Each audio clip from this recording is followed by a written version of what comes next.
네, 시청자 여러분 안녕하세요. 매일 저녁 6시가 기다려지는 이유, 바로 여러분들을 만날 수 있는 코즈부 투데이가 있기 때문인데요. 저는 매일 저녁 6시마다 피는 꽃, 진행을 맡은 아나운서 장하주입니다. 본 방송에서 제공하는 정보는 투자를 위한 제안일 뿐, 투자의 결정과 결과에 따른 책임은 투자자 개개인에 있다는 점 참고 부탁드립니다. 그렇다면 저희 코너 본격적으로 시작하기 전에 오늘의 시장 상황 함께 짚어보시죠. 네, 최근 하락으로 자리를 잡았던 대장주 비트코인, 오늘은 반등이 나오고 있습니다. 3.46% 플러스권에 안착하면서 7,720만 원에 거래되고 있습니다. 이어서 이더리움 함께 살펴보시죠. 이더리움 마찬가지로 이틀째 양봉을 그려내고 있는데요. 2.74% 상승하면서 318만 7천 원에 자리 잡고 있습니다. 마지막으로 리플 함께 살펴보시죠. 리플 현재 729원을 터치하면서 1.53% 오늘 상승 흐름 가져가고 있습니다. 그렇다면 우리 시장에서 오늘 강한 움직임 보였던 종목들은 어떤 게 있을까요? 상승률 상위 종목 살펴보시죠. 현재 위믹스가 상위단에 위치하고 있습니다. 13.62% 오늘 강세 흐름 가져가면서 1293원을 터치하고 있고요. 에이프코인도 현재 분위기가 좋습니다. 4일째 강한 움직임 보여주고 있는데요. 1133원까지 올라온 모습 확인하실 수가 있겠습니다. 네, 밸런서가 오후장에서 3,300원까지 찍기도 했습니다. 현재는 2,564원까지 터치하면서 12.01% 오늘 강세 흐름 가져가고 있습니다. 뒤이어서 펜시와 패치가 각각 11%대, 10%대 오늘 강세 흐름 가져가고 있고요. 패치는 1,703원을 터치하면서 상승률 상위 종목 5위권에 들어왔습니다. 이어서 오늘 우리 시장에서 부진한 움직임 보였던 종목들은 어떤 게 있을까요? 하락률 상위 종목 5위권 함께 살펴보겠습니다. APNFT가 현재 14%대 낙폭을 그려내고 있습니다. 뒤이어서 마인즈 오브 달라니아가 233원까지 밀리면서 오늘 5.28% 마이너스권에 안착했습니다. 커브와 프론티어가 현재 2%대 약세 흐름 가져가고 있고요. 최근에 강한 반등 보였던 트론도 현재 206원까지 밀리면서 오늘 1.9% 오늘 하락장을 유지하고 있습니다. 네, 이렇게 오늘의 시장 분위기 함께 짚어봤습니다. 그렇다면 오늘 저희와 함께할 전문가님 화면을 통해서 먼저 만나보시죠.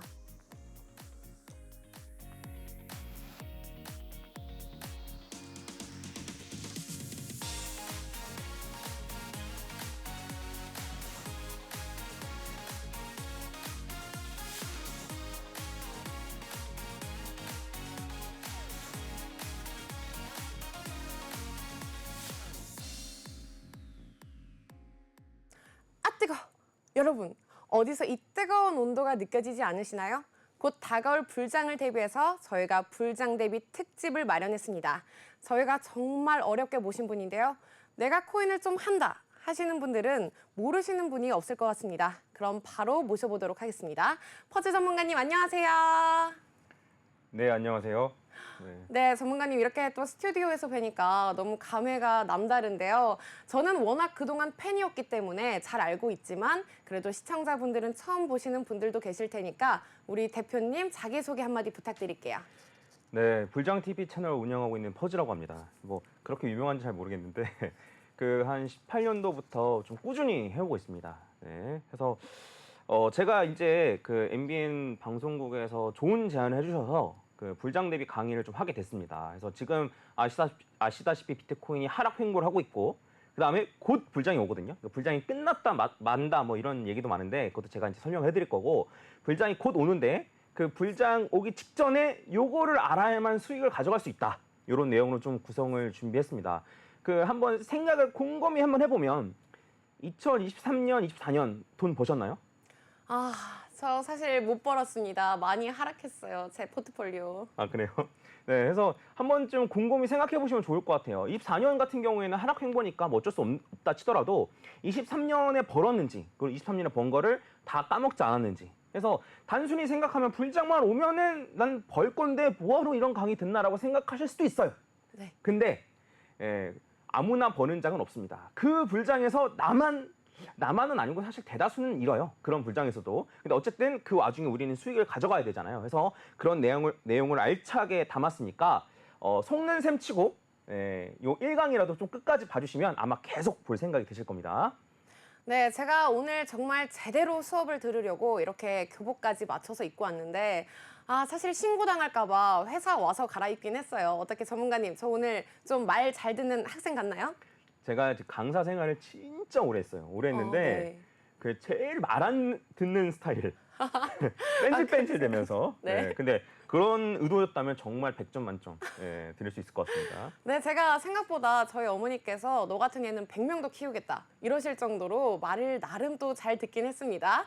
네, 어쨌든 좋습니다. 우리 퍼즐 전문가님 불장 대비 특집 오늘 뜨겁게 시작해 보도록 하겠습니다.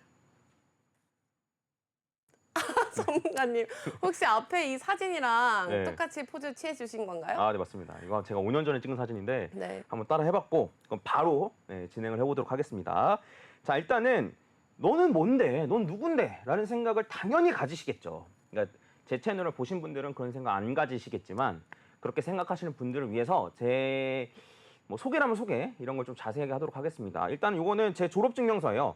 저는 이제 고려대학교 공과대학 산업경영공학부를 나왔고 그리고 이제 이런 걸 살려서 학원 강사 생활을 진짜 오래 했습니다. 그래서 애들도 대학 많이 보냈었는데 저를 자랑하려고 하는 건 아니고 저는 이제 가르치는 데 재능이 조금 있어요. 제 말로 하긴 좀 그렇지만 가르치는 데 재능이 있기 때문에 열과 성의를 다해서 여러분들을 최대한 알기 쉽게 제가 설명을 좀 해드리겠다라는 걸로 좀 가지고 왔습니다. 자, 그리고 그 다음에는 요거는 이제 아시는 분들은 아시겠지만 우리나라에서 이제 우리나라가 아니고 거래소 중에서 카피 트레이딩을 최초로 도입한 요 거래소인데 여기 이제 보시면은 이제 카피 트레이딩이 뭐냐면 제가 매매하는 대로 팔로우 하신 분들은 그대로 따라할 수 있는 거예요. 근데 요 카피 트레이딩에서 제가 아시아 지역 팔로워들 수익금 랭킹 2위입니다. 네. 오. 네, 아, 진짜 오. 네. 그래서 세계 랭킹으로는 한 12에서 20위권 왔다 갔다 하는데 근데 이제 이 카피 트레이딩이 수익률은 약간 조작할 수 있어요. 뭐 방법은 여러 가지인데 지금 중요한 건 아니고. 근데 나를 따라하는 사람들을 수익 내주는 거, 팔로워들의 수익은 못 숨겨요. 네, 그래서 그 수익률이 가장 중요한 지표고 그 다음에 리더보드에 들어가셔서 올타임 모든 기간 해서 이제 운영한 지도 이거 거의 3년 다 돼가는데 아시아 지역 2위라는 거 알고 계시면 될 것 같고 그러면 이제 한 가지 의문이 되실 수도 있어요. 뭐냐면 카피 트레이딩이라는 게 있었어? 그러면 야, 내가 아는 사람 걔 매매 잘하던데 걔네 카피 트레이딩 왜 안 해? 라는 생각이 드실 수도 있잖아요. 네. 근데 왜 안 할까요? 그러니까요. 그냥 카피 트레이딩 잘하시는 분이 있다면 그대로 따라하면 되잖아요. 투자자들이. 맞아요. 네. 왜 안 할까요? 사실 뭐 그렇게 수익을 낸 사람이 딱히 없는 건가요? 뭐죠? 네, 한번 제가 설명해 드릴게요. 네. 자, 이거는 이거를 이제 가장한 사기들도 많으니까 제가 이제 말씀을 드리는 건데 여러분들한테 내가 잘한다라고 말하는 사람들은 일반적으로 진짜 매매를 잘하는 게 아닌 거예요. 자, 제가 한번 설명을 하면 그런 사람들이 일반적으로 하는 게 어떤 식이냐면 계정을 하나 만들어서 이 계정을 가지고 열심히 매매해요. 매매해서 잘 되면 보여주고 안 되면 안 보여주는 거야. 안 되면 이거 그냥 계정 없애버리고 또 계정 만들어. 잘 되면 보여주고 안 되면 안 되는 거야. 안 되면 그냥 없애는 거예요. 근데 카피 트레이딩은 이게 안 돼. 왜? 계정 하나만 딱 짚고 얘를 무조건 잘 되게 만들어야 되는 거잖아요. 그래서 여러분들이 아시는 자칭 고수를 하는 사람들은 카피 트레이딩 요 리스트 쫙 보면은 그 사람들이 있어요. 대신에 마이너스 한 200~300%. 네, 이런 식으로 되어 있습니다. 그래서 한번 요청 한번 해보세요. 딱 가가지고 너 그렇게 매매 잘하면 네가 매매하는 대로 우리도 하고 싶어. 카피 트레이딩 너 해줘. 라고 한번 해보세요. 그러면 진짜 해주는 사람이 있는지 좀 이런 걸 확인하시면 좋을 것 같고 근데 저는 어쨌든 팔로워들 수익 아시아적 랭킹 2위다. 네, 이런 걸 좀 참고해 주셨으면 좋겠습니다. 뭐 제 자랑을 본의 아니게 하게 됐는데 근데 진짜 대단한 것 같아요. 사실 뭔가 2등을 하고 뭐 1등을 하고 이런 게 쉬운 일이 아니잖아요, 전문가님. 근데 전문가님 이렇게 하는 기간 동안 2등 하는 기간 동안 얼마나 오래 걸리신 거예요? 근데 저는 꾸준히 2등이었어요. 네, 꾸준히 2등이었는데 근데 이제 원래 제 앞에 있는 사람들이 다 손실 보고 사라지더라고요. 네, 근데 어쨌든 이거는 많이 중요한 얘기는 아니니까. 근데 처음 보시는 분들이 너 뭐야? 라고 하실까봐 저 갖고 왔고, 그 다음에 제가 하나 더 보여드리고 싶은 건 뭐냐면, 제가 이제 요 방송국에 예전에 출연을 했었습니다. 기억하시는 분들 계실 것 같은데 반갑습니다. 그때 나와서 뭘 했냐면, 23년 4월 14일이니까 벌써 이제 1년도 더 지났죠. 네, 이때 솔라나를 분석했었어요. 근데 보시면 아시겠죠? 자막이 잘 보이실지 모르겠는데 제가 그때 말했던 건 뭐냐면 높은 확률로 10만 원 근처까지 갑니다. 라고 얘기를 했단 말이에요. 근데 솔라나가 지금 얼마죠? 지금 좀 많이 빠지긴 했지만 17만 원 부근으로 알고 있어요. 네, 맞아요. 해서 10만 원 넘게 올라갔는데 그럼 3만 원에 사서 10만 원에 팔면 그냥 그런 거 아니야라고 생각하실 수도 있는데 근데 당연히 10만 원 갔을 때 제가 재빨리 올렸죠. 네, 최소 30만 원 간다. 이거는 어쨌든 제가 그때 방송 출연할 때가 아니어서 제 채널 올렸는데 그래서 이제 제가 이 영상 올린 타이밍을 보면은 제가 이제 요 타이밍 때 10만 원 간다고 했고 네, 여기 3만 원 정도일 때 그다음에 10만 원을 딱 찍고 나서 이건 더 간다. 네, 더 간다. 더 가니까 팔지 말아라. 네, 이런 뜻이었죠. 그런 다음에 30만 원 간다고 했고 정확히 30만 원을 찍고 지금 내려가 있어요. 네. 신기하나요? 근데 사실 방송에서 네. 막 이렇다 저렇다 하면서 얼마까지 오를 거다 이렇게 말을 하기가 쉽지 않잖아요. 어떤 확신을 가지고 그렇게 말씀하신 거예요? 사실 솔직히 얘기하면 운이에요, 운. 운이라고요? 네, 저는 운이라고 얘기하는데 왜냐면 저도 항상 틀릴 수가 있기 때문이에요. 그래서 이제 뭐 결국에는 예측보다는 매매 전략이 중요하다는 얘기도 나중에 할 것 같은데 어쨌든 이런 식으로 방송을 했었다. 이거 말고도 많은데 제가 안 들고 왔습니다. 근데 이제 제가 운이야라고 주장하지 않고 좀 확신을 가지고 계속해서 주장하는 게 있어요. 뭐냐면 이거는 이거 22년인데 예, 제가 이거 실수했네요. 23년이고 22년 12월 24일 날 이때 요 방송에 나와서 비트코인 고점을 예측했는데 보시면 아시겠지만 30만 달러 혹은 40만 달러 이거는 행복 회로를 맥스로 돌렸을 때 가격이고 그 일반적으로는 뭐라고 얘기했냐면 25만 달러에서 30만 달러 정도까지 올라간다라고 얘기했어요. 이 얘기를 했을 때가 언제냐면 요때 FTX 사태였을 때 이때 비트코인이 망한다. 그다음에 뭐 이제 끝났다. 뭐 비트코인 다시 뭐 올라갈 수도 없다. 라는 얘기가 많았는데 이때부터 저는 25만 달러를 주장했었습니다. 예. 그러면 이제 25만 달러를 이제 왜 주장을 하게 됐는지 사람들이 다 망했다고 할 때 저만 이제 상승을 외쳤었거든요. 근데 지금은 보면은 25만 달러를 얘기하는 사람들은 지금은 꽤 많은 것 같아요. 네, 뭐 하락장이 시작이다 이렇게 주장하는 사람들 말고 좀 아직 남았다라고 주장하는 사람들은 한 25만 달러, 30만 달러 보고 있는데 그러면 왜 요 비트코인이 올라가는 거를 확신을 가지고 있는지 그리고 솔라나는 어떻게 맞췄는지 그리고 고점이 얼마인지 진짜 너 솔라나 맞춘 것처럼 25만 달러 진짜 비트코인 가? 인 건지 이런 것들을 제가 좀 설명을 해드리려고 해요. 근데 문제가 있어요. 뭐죠? 알려줘도 수익 못 가져가요. 왜요? 그러니까 제가 비트코인 여기까지 갑니다라고 백날 얘기해도 그걸 들어도 수익을 못 가져가요. 왜죠? 자, 예시를 들어서 좀 설명을 해볼게요. 네.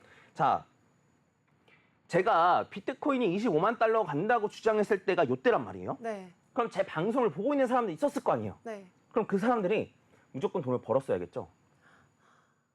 이제 이해했어요. 네. 근데 요 올라가는 중간중간에 정말 고난과 역경이 많아요. 보시면 아시겠지만 여기 이때 이렇게 떨어졌던 게 SVB 파산. 네, 하면서 미국에서 SVB 은행이 파산하면서 막 USDC의 뭐 예치금이 뭐 인내 못 받네 하면서 막 코인 시장 위기였을 때 실리콘밸리 뱅크런이. 맞아요. 네, 네. 맞아요. 그래서 이때 제가 여기서 주장했으니까 이렇게 떨어졌으면 어떻게 해야 돼요? 사야죠. 그렇죠? 아니면 요때 SEC가 바이낸스한테 태클 걸고 뭐 하면 소송 막 걸었을 때 그때 많이 떨어졌는데 제가 주장한 걸 그대로 들었으면 사야죠.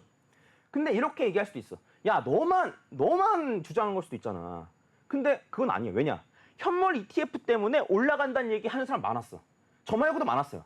근데 그런 얘기를 들었으면은 사야 될 거 아니야. 샀어요? 사실 퍼즈님 제가 23년도에 매매를 하고 있었어요. 근데 저 저점 부근일 때 주변에서 비트코인 더 떨어진다, 여기가 지하가 아니다 이러면서 그리고 비트코인 이제 안 오른다. 막 이런 말 너무 많이 들었었거든요. 그래서 그때 저 때 못 샀어요. 그런 사람들이 태반이에요.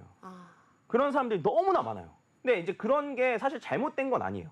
근데 이제 제가 이제 말하는 요지는 뭐냐면 그러면 그런 사람들은 왜 못 샀을까? 왜 못 샀을까? 제가 한번 생각을 한번 해보면 요런 거예요. 뭐냐면 사는 이유가 오로지 가격이 올라서 있기 때문이에요.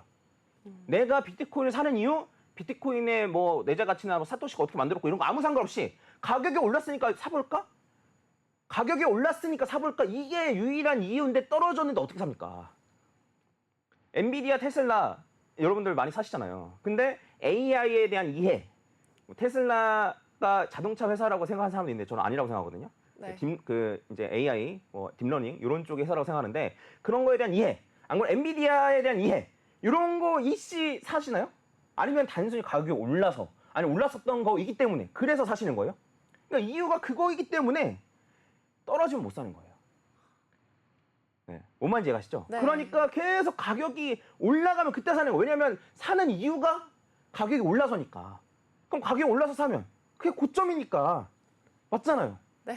그래서 돈을 못 번다는 거예요. 불장이 와도 돈을 못 번다는 거예요. 그러면 야 너 25만 달러 간다고 했으니까 그럼 너 이렇게 조정받을 때 지금 조정받고 있잖아요. 샀어? 라고 물어보면 이거는 제 계정인데 원래 오픈하고 싶지 않았는데 제 계정인데 이게 보면은 여기 끝에 날짜가 보면 5월, 6월이에요. 근데 저 3월부터 꾸준히 샀는데 한 번 살 때마다 이제 5,000달러씩 꾸준히 샀습니다. 왜? 나는 25만 달러 갈 거 아니까. 아니까. 그럼 25만 달러 가는데 지금 뭐 한 6만 달러, 7만 달러, 뭐 5만 달러 이렇게 왔다 갔다 하는데 25만 달러 갈 거 알면 지금 뭐 해야 돼요? 사야죠. 사야죠. 네, 여러분들 사셨어요? 네, 저는 이런 걸 좀 묻고 싶은 거예요. 그럼 뭐 2억, 3억도 간다 이런 말씀이신 거잖아요. 네, 그렇죠. 네. 그래서 그 제가 이제 뭐 요거 말고도 이제 저희 그 수강생 분들이랑 2022년도 8월에 1,000만 원을 시작한 계정이 있는데 그대로 따라오시라고. 이제 그것도 제가 두세 달 한 번씩 꾸준히 인증을 하니까 거기서도 SVB 파산 때 샀는지 안 그러면 아까 뭐 비트코인 현물 ETF 승인되거나 떨어졌을 때 샀는지 보면 다 나와 있습니다. 저는 무조건 그때 샀고요. 네, 왜? 올라갈 거 아니까. 그러면 아니 그렇게 큰 하락인데 어떻게 올라갈 걸 알고 샀느냐를 이제 여러분들이 왜 아셔야 되는지를 지금 이제 이해하셨을 거예요. 왜 불장이라고 해서 다 수익을 못 거두는지. 그러니까 차트만 보면 그냥 쭉쭉 올라갔잖아요. 이때 수익 거두신 분? 수익 거둘 수 있었겠죠. 예. 근데 지금 비트코인은 사실 이때 대비하면 그래도 몇 배 오른 건데 지금 플러스이신 분? 나는 플러스인데라고 생각하실 수도 있는데 투자 내역에 가가지고 입금한 거에서 출금한 거 빼고 그다음 현재 남아있는 자산 빼면 플러스인지 마이너스 나오잖아요. 그럼 제가 진짜 돈을 벌었는지 안 벌었는지 나옵니다. 해보세요. 제가 이제 거래소 쪽에 아는 사람이 좀 있어가지고 물어봤는데 작년 올해 23년, 24년 해가지고 수익인 사람의 비중이 반도 안 돼요. 아닐 것 같으세요? 왜냐면 이런 커뮤니티나 막 이런 데 보면은 나 수익이다 이렇게 인증하잖아요. 수익일 때만 인증하는 거예요. 여러분, 그거 아직도 믿으세요? 수익 손실 보면 걔네 다 도망가요. 없다가 그냥 다시 수익 보면 나오고 그러잖아요. 네. 실제로 돈을 버는 사람이 많지 않다는 거예요. 언제? 불장이어도. 하락장 때 돈 못 버는 건 당연한데 불장이어도 못 본다 이거예요. 네. 그래서 이제 제가 이런 말을 좀 하고 싶은 거예요. 왜 올라야지만 사? 왜 그거 하나만 보고 사는 거야? 네. 이런 때 살려면, 요렇게 하락할 때 살려면, 안 그러면 요렇게 하락할 때 살려면, 요렇게 하락할 때 살려면 여러분들은 비트코인이 어떤 자산인지를 공부해야 합니다. 이해하셨죠? 오르기 전에 사기가 너무 무서워요. 여기가 끝일까 봐. 그리고 제가 생각했을 때 비트코인의 가격이 좀 지금도 많이 비싸다라고 생각이 들어서 그런 믿음을 가지기가 좀 힘들어요, 퍼즈님. 그러면 그러니까 공부를 열심히 하고 믿음을 가지기 어렵다. 이건 이해하겠어. 네. 진짜로. 근데 저는 제가 말한 치킨론이 있는데 네? 왜 치킨 고를 정도의 공부도 안 하냐 이거예요. 치킨 시켜 먹을 때 어느 브랜드에서 시켜 먹을지 고르죠. 네. 그다음에 어느 배달앱을 시킬지 고르죠. 네. 고민 할 때 평점도 보고 별점도 보고 그다음에 배달 팁이 얼마인지 이런 거 다 보고 시키잖아요. 왜 그 정도도 공부 안 해요? 왜? 한 2천만 원, 3천만 원 막 쓰는 거는 왜 그 정도도 공부 안 하냐 이거예요. 왜 투자만 하면 너그러워져? 막 너 2천만 원 그래 투자. 너 여기 1,000만 원 투자. 왜 투자만 하면 너그러워지는 거예요? 네? 치킨 먹을 때 너그러워져야지. 그렇죠? 네, 해서 이제 여기까지가 인트로였어요. 뭐냐면 왜 여러분들이 비트코인이 뭔지 어떤 자산인지에 대해서 공부를 해야 되는지 요거에 대한 이유를 요번에 좀 찾았으면 좋겠습니다.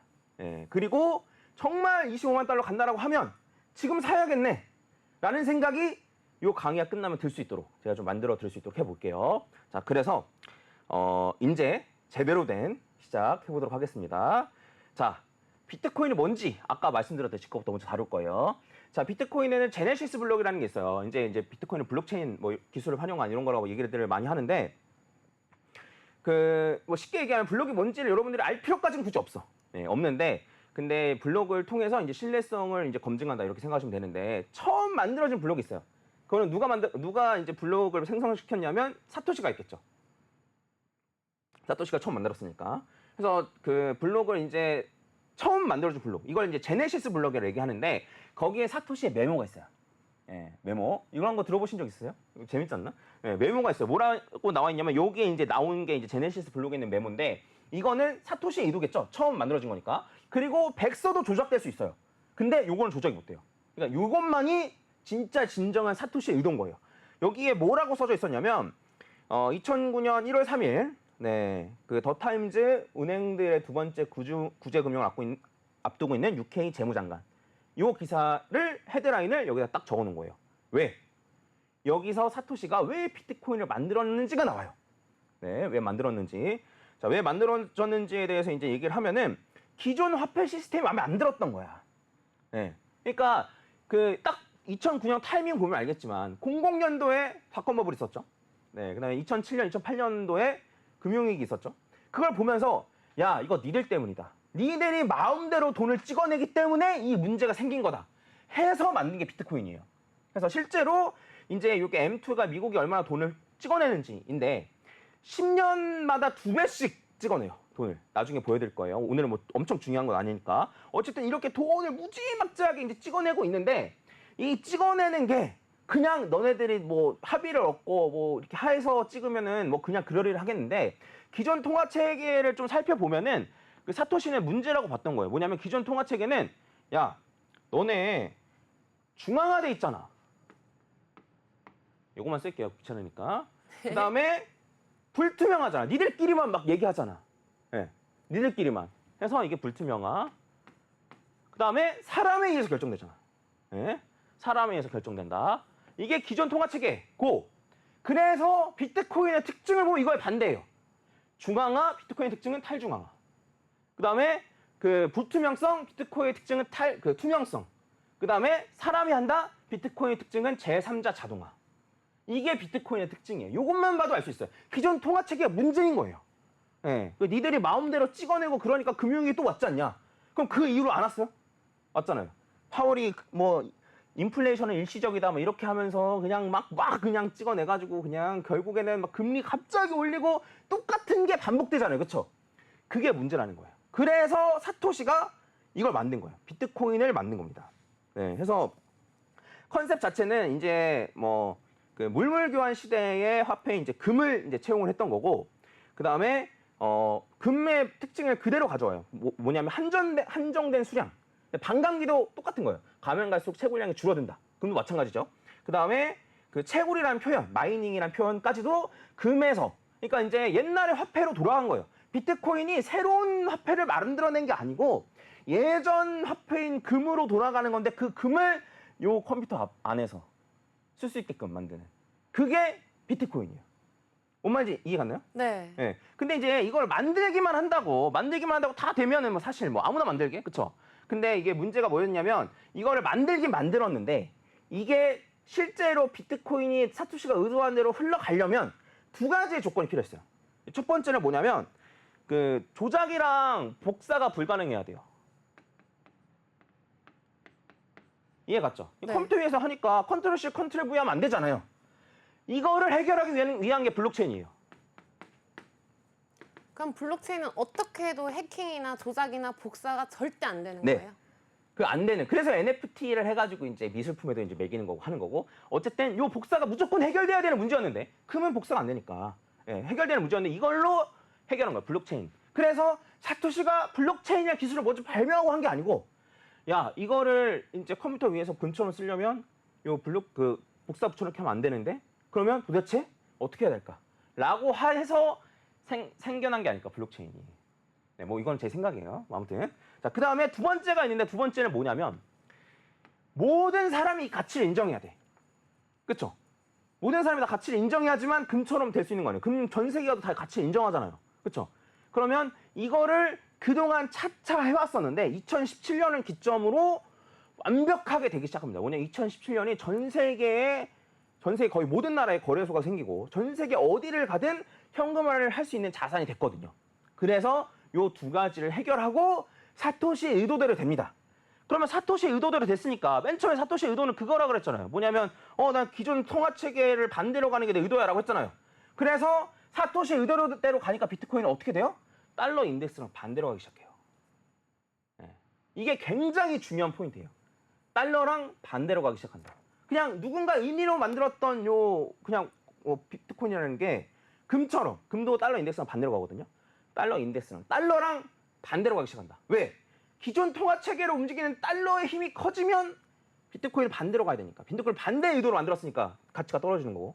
그다음에 달러의 가치가 떨어지면 비트코인을 반대로 오르는 이러한 현상들을 언제부터 보여주죠? 2017년도부터 보여주기 시작합니다. 그래서 이거 뭐 간단하게만 설명을 하면은 아래가 이제 달러 인덱스고, 그래서 달러 인덱스가 이렇게 올라가면은 비트코인은 처음과 끝을 이제 있는 거는 이렇게 아래로 가요. 근데 다만 비트코인이 지금 약간 뭐랄까, 네, 흔들리고 있죠. 네, 맞아요. 그 변동성이 큰 자산이라 요렇게 움직여요.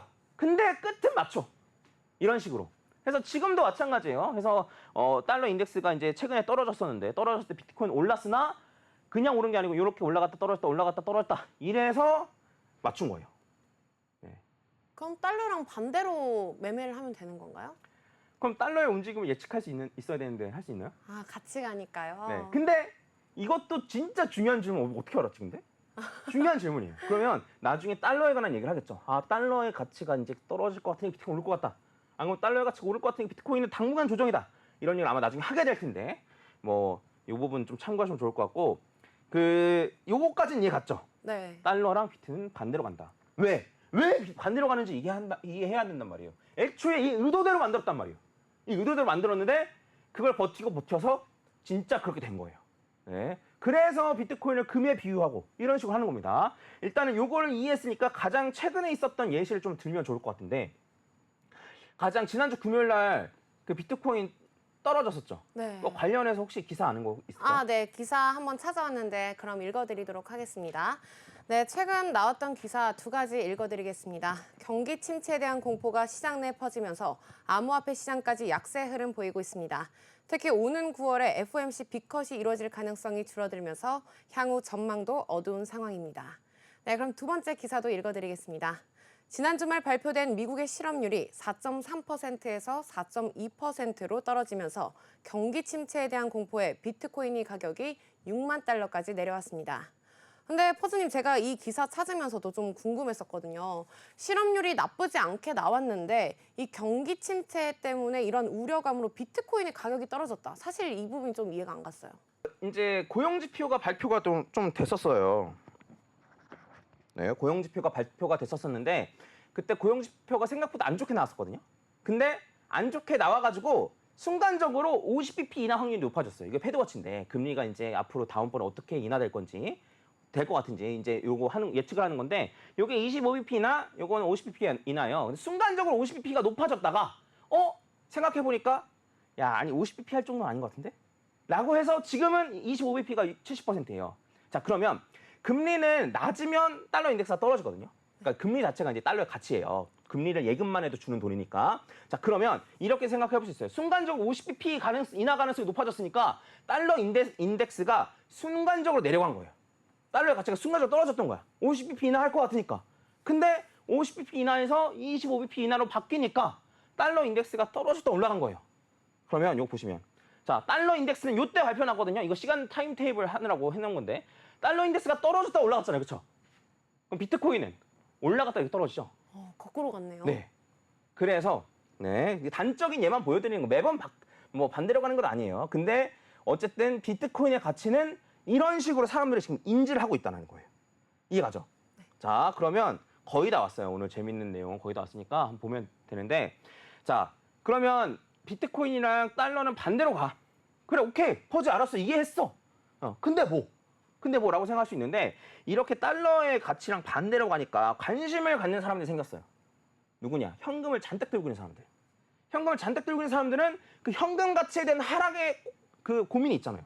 내가 갖고 있는 요 지금 10억이라는 돈, 10년 뒤면 5억 가치밖에 못 하는데, 이 현금 하락에 대한 요 불안함, 이런 것들을 어쨌든 계속 신경 쓰는 사람들이 누구냐면 기관, 그다음에 기업, 현금을 쌓는 기업, 그다음에 돈 많은 현금 부자들. 이런 사람들은 어쨌든 금이나 이런 걸로 해칭을 했었었는데 금은 변동성이 너무 적고 근데 금은 변동성 너무 적고 나스닥 투자하기엔 나스닥은 그냥 달러랑 반대로 가는 건 아닌 것 같고 근데 달러랑 반대로 가는 자산이 생겼어. 근데 변동성도 커? 라고 생각하니까 이런 애들이 비트코인에 관심을 가졌었어요. 근데 비트코인은 그동안 투자를 못했었어요. 왠지 알아요? 저 알아요, 쌤. 저요. 아 그래요? 네, 말해보세요. 네. 아무래도 기관들은 이번에 ETF 생기면서 유입이 됐잖아요. 그거 아니에요? 네, 맞아요. 그러니까 ETF 전에는 왜 못했었냐면 쉽게 설명하면 이런 거예요. 직접 투자하는 게 부담되는 거야.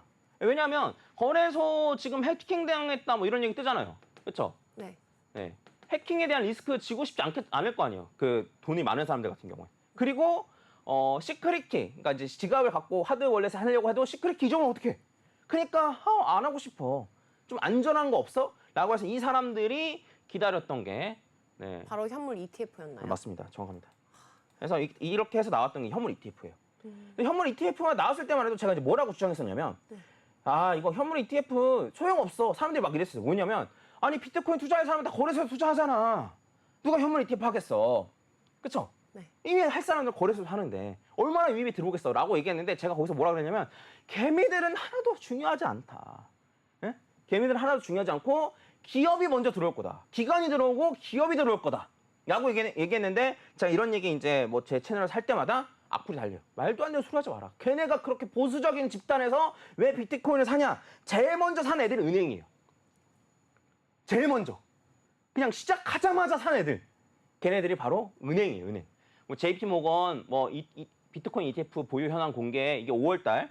그다음에 유럽 최대 은행도 비트코인 ETF 샀다. 이것도 5월달. 그다음에 미국의 웰스파고 은행도 이제 그레이스케일 비트코인 ETF 매수 공개했다.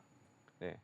은행이라고 하면은 가장 보수적인 집단인 것 같잖아요. 근데 실제로는 가장 영악한 집단입니다.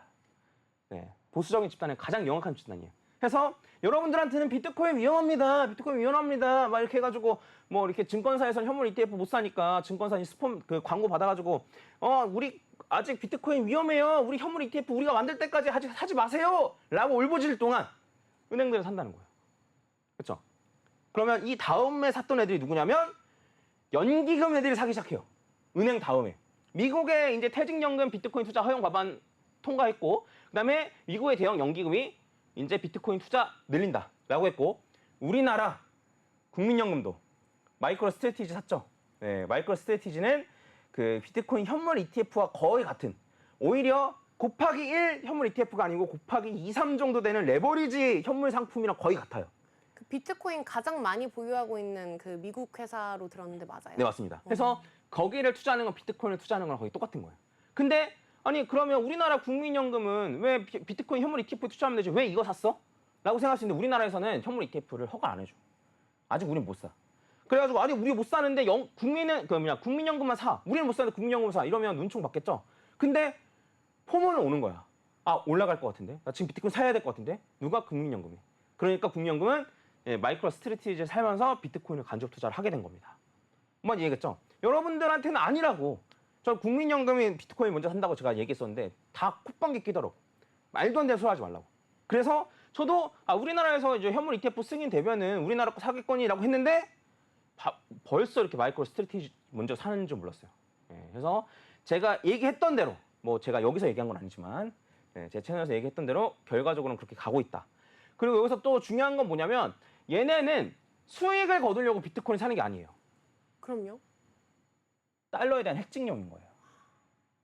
수익을 거두고 샀으면 얘네가 샀으면 어디서 팔고 이런 걸 거 아니에요. 근데 그게 아니고 얘네는 목표가 뭐냐면 비트코인이 어쨌든 달러 핵징용이니까 갖고 있는 현금의 5% 정도를 비트코인을 그냥 갖고 있는 거야. 그래서 얘네가 한 번 정했으면 비트코인을 꾸준히 살 겁니다. 근데 비트코인의 가격이 높아져가지고 비중이 높아지면 좀 팔고 이렇게 하겠지만 아무튼 5% 정도를 유지할 거라고 저는 보고 있어요.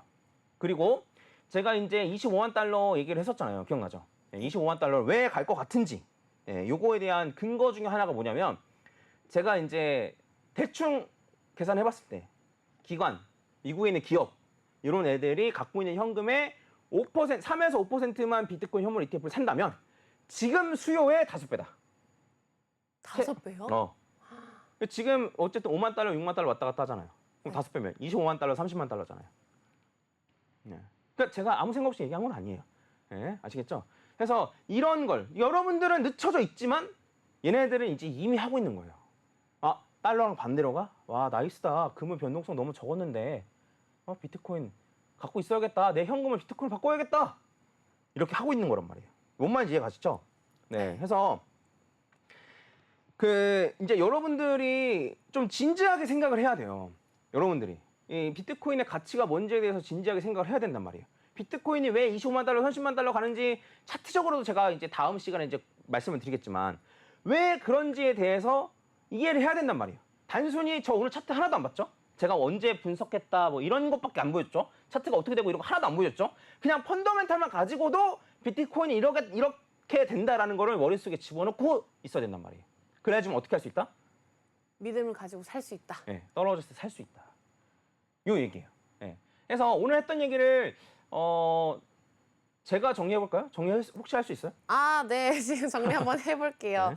아무래도 비트코인을 왜 사야 하는지, 그리고 금리가 계속해서 인하 가능성만 남아있고, 또 이제 우리 비트코인을 꾸준하게 또 사오셨잖아요. 그렇기 때문에 앞으로 비트코인에 대한 미래가 밝다. 아직까지 그렇게 떨어진 가격도 아니다. 해가지고 사면 좋겠다. 이런 건가요, 혹시? 네. 그리고 그 달러 관련해서도 한번 정리해 볼 수 있어요? 네, 달러 인덱스는 계속해서 분명히 낮아질 것 같고요. 그러면서 비트코인의 가격은 반대로 상승할 수밖에 없다라고 분석을 해주신 것 같습니다. 네, 맞아요. 제가 중요한 내용을 조금만 덧붙이면 네. 결국엔 여러분들이 알아야 되는 건 그거예요. 비트코인이 왜 만들어졌는지. 왜 만들어졌을까, 비트코인?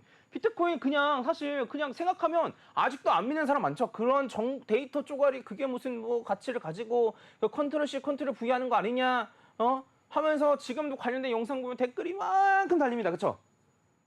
달려요. 그때마다 다행이다. 이런 사람들 아직도 있구나. 저는 그렇게 생각하고 있는데 결국에는 비트코인이 왜 만들어졌는지가 너무나도 중요한 거예요. 그 의도가 뭔지, 어떤 의도대로 만들어졌는지가 중요한 거예요. 그래야지만 그 의도대로 가고 있는지, 그럼 그 의도대로 가고 있으면 애초에 사토시가 의도했던 게 저 멀리서 보이잖아요. 그럼 절로 가고 있어. 그럼 저기 멀리 있는 걸 보고 우리는 예측을 해볼 수 있는 거예요. 그래서 애초에 기존 통화 시스템 반대. 이건 가령 뭐 단순히 달러만 얘기하는 거 아니에요. 우리나라도 돈 계속 찍어내죠. 다른 나라들도 돈 계속 찍어냅니다. 양적완화 한다면서. 미국뿐만 아니에요. 그래서 어쨌든 이렇게 많이 돈 찍어내는 거 이거 니들이 하는 거잖아. 니들만 하는 거잖아. 우리한테 물어보지도 않고 니들이 하는 거잖아. 그것 때문에 인플레이션 오면 우리만 힘든 거잖아. 네. 이렇게 니들의 문제이기 때문에 그거 반대되는 화폐를 만들겠다. 그거 반대되는 자산을 만들겠다. 해서 만들어진 게 비트코인이고, 이게 만들어진 대로 의도가 이제 실현이 되려면 이제 복사 붙여넣기 안 되고 전 세계적으로 인정받고 이 두 가지가 필요한데 복사 붙여넣기 안 되는 거는 블록체인 기술 해결. 그다음에 전 세계에서 인정받는 건 뭐 사토시가 그랬으면 좋겠다 정도 생각했는데 결국은 2017년에 어쨌든 그 의도를 달성했다라고 볼 수 있습니다. 그래서 달러랑 반대로 가는 거예요. 왜 달러랑 반대로 가는 거야? 달러 반대로 가니까 반대로 가는 거네라고 하면 이번엔 달러랑 반대로 안 가지 않을까 이런 생각 들잖아. 왜 달러로 반대로 가는지 모르면. 근데 지금 이제 여러분 알게 되는 거죠. 아, 달러랑 비트코인이랑 왜 반대로 가나? 왜 반대로 가는가? 네, 이런 생각이 이제 어쨌든 여러분들 정리가 돼야 돼요. 그럼. 근데 미국은 기축통화다 보니까 좀 비트코인을 그럼 안 좋게 볼 수도 있겠네요. 네, 그렇죠. 네, 나름 괜찮은 질문이었는데, 네. 비트코인을 없애려고 노력을 많이 했어요. 비트코인 시장을 없애버리려고 노력을 많이 했고, 딴 얘기를 조금 하면, 비트코인을 없애려고 노력을 많이 했어요.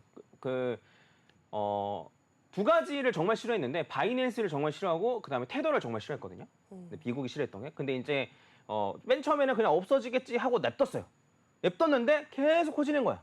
그래서 안 되겠다. 미국인 우리가 시장을 먹어야겠다라고 해서 원래 FTX를 내세워서 바이낸스를 공격하고 USDC를 내세워서 테더를 공격했어요. 테더는 스테이블 코인이라고 나중에 나옵니다. 뭐 제가 설명드릴 일이 있을지 모르겠지만 뭐 그냥 이렇게 알아들으시면 돼요. 근데 이 두 개가 망했어요. FTX는 이제 스스로 자멸했고, 그다음에 USDC 같은 경우에도 SVB 은행 파산하면서 입지가 확 줄었어요. 그래서 플랜 B를 미국이 가동시키는데 그 플랜 B가 뭐냐면, 야, 그러면 거래소에서 사고 파는 비트코인의 양보다 우리 거래소에서 그 사고 파는 비트코인의 양을 많게 해버리자. 그래서 만든 게 현물 ETF인 거예요.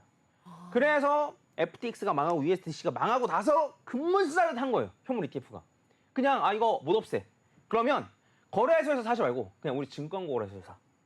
예, 금도 실제로 현물 거래하는 것보다 금 ETF 사는 게 더 많잖아요. 예, 그래서 미국은 이제 방향성을 튼 거예요. 노선을 튼 거예요. 원래 기존에는 코인 시장을 이제 다 없애려고 노력을 했었었는데, 근데 그게 불가능하다는 걸 깨닫고 이제는 이 코인 시장을 우리가 좀 차지해야겠다라는 생각을 했던 거고, 그런 측면에서 사실 이제 누가 대통령이 되는가도 좀 중요하죠. 오늘 퍼즈님 저희 저녁에 미국에서 트럼프랑 해리스 연설이 있고 토론이 있잖아요. 우리 어쨌든 크립토 시장에서는 트럼프가 되면 좋겠다라는 생각을 기사를 많이 읽었었는데, 그러면 앞으로 대선에 있어서 이 크립토 시장이 어떻게 가야 하나요? 해리스가 돼도 코인 시장은 갈 거예요. 제대로 갈 수 있나요? 네, 갈 거예요. 근데 왜냐면 애초에 비트코인은 현물 ETF 제도권으로 들어와서 더 이상 건들 수가 없어요. 비트코인을 못 건드려. 예, 그럼 비트코인을 못 건들기 때문에 어쨌든 헬스가 된다고 해서 비트코인이 영향을 받는 일은 적을 텐데, 진짜 문제인 건 알트코인이에요. 알트코인은 그러면 누가 돼야지 정확히 좋은 거예요? 트럼프가 돼야 무조건 좋죠. 무조건요? 네, 코인 하시는 분들은, 그러니까 뭐 우리나라의 국익이나 이런 거 생각하시는 분들은 뭐 헬리스가 되는 게 좋네 뭐 이렇게 생각하시겠지만, 코인 하시는 분들은 무조건 트럼프가 돼야 된다고 생각하시는 게 좋아요. 물론 제가 정치적인 발언 전혀 아닙니다. 코인 투자하는 사람 입장에서 이제 말씀을 드리는 거예요. 그러니까 바이든 정부 때 이제 게리 겐슬러가 SEC 의장을 하면서 네네. 코인 시장을 너무 많이 괴롭혔어. 너무 많이 괴롭혔고, 그 다음에 어쨌든 해리스 같은 경우도 그 기조를 이어가고 있고, 그리고 정식적으로 해리스 이 후보 같은 경우에는 비트코인이나 블록체인에 관해서 언급을 안 하고 있어. 말을 피하고 있어. 트럼프는 이번에 당선이 되면은 게리 겐슬러를 사퇴시키겠다고 막 이러기도 했잖아요. 네, 맞아요. 그래서 그거와 반대로 이제 트럼프는 이제 비트코인으로 해 나가겠다 뭐 이런 식으로 얘기를 하고 있기 때문에, 그래서 이제 트럼프가 되는 게 무조건 좋다라고 보시면 될 것 같고, 그다음에 그런 얘기도 있어요. 이제 오늘 오른 것 자체가 트럼프가 좀 이기는 걸로 보는 게 아니냐. 예, 그래서 비트코인이 좀 상승한 거 아니냐. 이런 얘기들도 있습니다. 그래서 이러한 것들을 좀 잘 참고하시면 좋을 것 같고, 제가 이제 뭐 좀 정리하는 차원에서 제가 하고 싶은 말을 이제 더 하고, 더 하면 이제 아까 전에 달러 인덱스 얘기했었잖아요. 기억나죠? 네. 예, 그래서 달러 인덱스가 앞으로 어떻게 될 것 같고 이런 얘기 많이 하잖아요. 그러면 우리가 상식적으로 생각을 해볼 수가 있어요. 뭐냐면 금리가 지금 최고조잖아요. 그렇죠? 금리가 지금 최고예요. 그냥 5.5 해가지고 금리가 역대 최고로 막 올라와 있는데, 그러면 앞으로 이제 금리 인하만 남아 있잖아요. 그렇죠? 그럼 금리 인하만 남아 있는 상황에서 금리 인하를 하게 되면 뭐 25bp 인하는지 아니면 뭐 50bp 인하는지까지는 아직 모르겠지만, 금리 인하를 하게 되면 달러 인덱스는 어떻게 될까요? 낮아지죠. 네. 그냥 쉽게 생각할 수 있는 거예요. 달러 인덱스라는 거는 정확히 정의를 말씀드리면은 달러 가치 대비 이제 기축통화국 6개의 요 상대 가치라고 이제 말씀드릴 수 있을 것 같은데, 뭐 엔도 있고 뭐 파운드도 있고 이런 식으로 해서, 근데 이제 그 달러의 가치는 달러를 은행에다 예치만 해도 이자를 이만큼 주네? 그게 달러의 가치예요.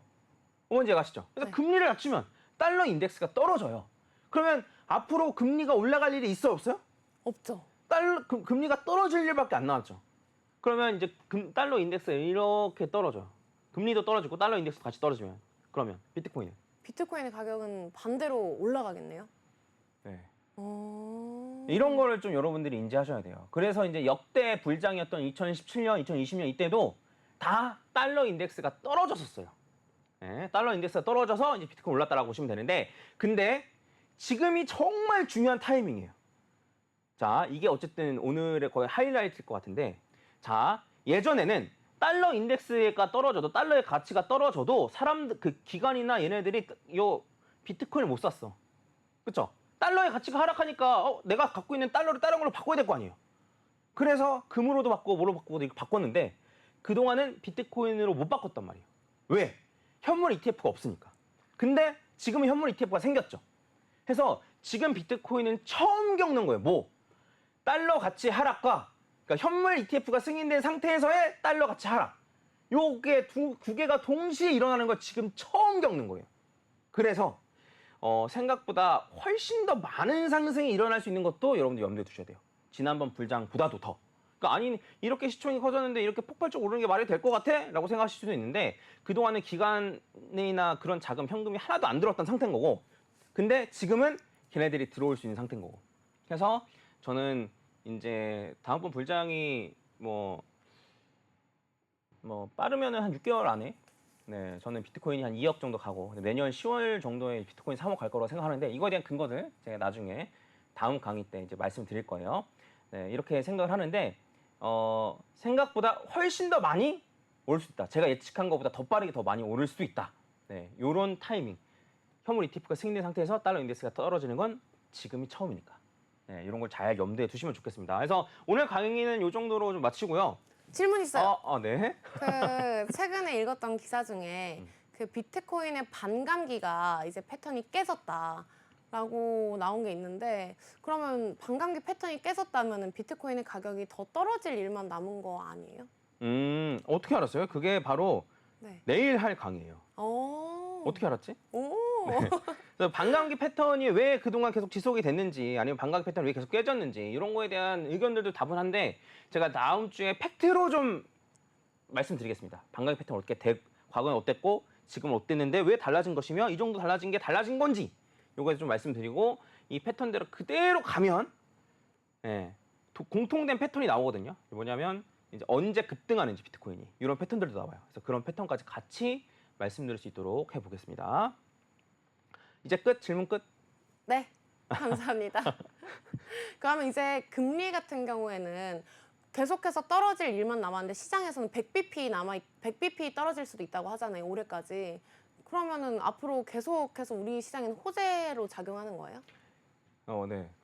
지금 설명은 조금 길긴 한데 네. 잠깐만 설명을 하면은 금리 아주 중요한 걸 물어봤는데 왜 그러면 달러 인덱스가 떨어지면 일반적으로 나스닥이 올라요. 근데 이제 달러 인덱스가 떨어진 나스닥도 떨어지는 경우가 있어요. 그래서 달러 인덱스가 계속 떨어질 것이냐. 그러니까 경기 침체랑 같이 오면은 금리를 내려도 달러 인덱스 올라가. 왜? 다른 나라들이 더 망해서. 뭐 이런 경우가 생기는데 그런 경우에는 비트코인이 뭐 떨어질 수도 있겠죠. 근데 이제 그런 게 아니라면 달러 인덱스가 떨어지는 한 비트코인은 계속 올라갈 가능성이 높다. 오늘 질문 수준이 좀 높네요. 제가 다룰 생각이 없었던 건데. 제가 공부를 좀 많이 했습니다. 퍼즈님한테 혼 안 날라고. 네. 그러면 이런 내용까지 좀 더해서 여러분들이 관심이 생기면 제가 좀 더 자세히 준비해가지고 다음 시간에 좀 다루도록 하겠습니다. 네, 오늘 이 시간에는 우리 퍼즈 전문가님이 비트코인은 왜 사야 하는지 그리고 꾸준하게 비트코인을 담아왔던 포트폴리오까지 공개를 해주셨습니다. 이렇게 듣고 보니까 제가 그동안 왜 비트코인을 아직까지 못 샀을까 이런 생각이 계속 들면서 이 스튜디오에서 나가자마자 비트코인을 사고 싶다. 계속 이 생각이 들고 있거든요. 오늘 매력적인 강의 정말 감사드립니다. 그리고 여러분 정말 놓치는 안 되는 저희 불장 특집 내일도 이 시간에 저희는 찾아올 거고요. 내일은 더 알찬 소식 들고 찾아오도록 하겠습니다. 본 방송에서 제공하는 정보는 투자를 위한 제안일 뿐 투자의 결정과 결과에 대한 책임은 투자자 개개인에 있다는 점 참고 부탁드립니다. 그렇다면 퍼즈 전문가님 오늘 감사하고요. 내일 또 이 시간에 저희는 다시 찾아오겠습니다. 시청해주신 여러분 오늘도 고맙습니다.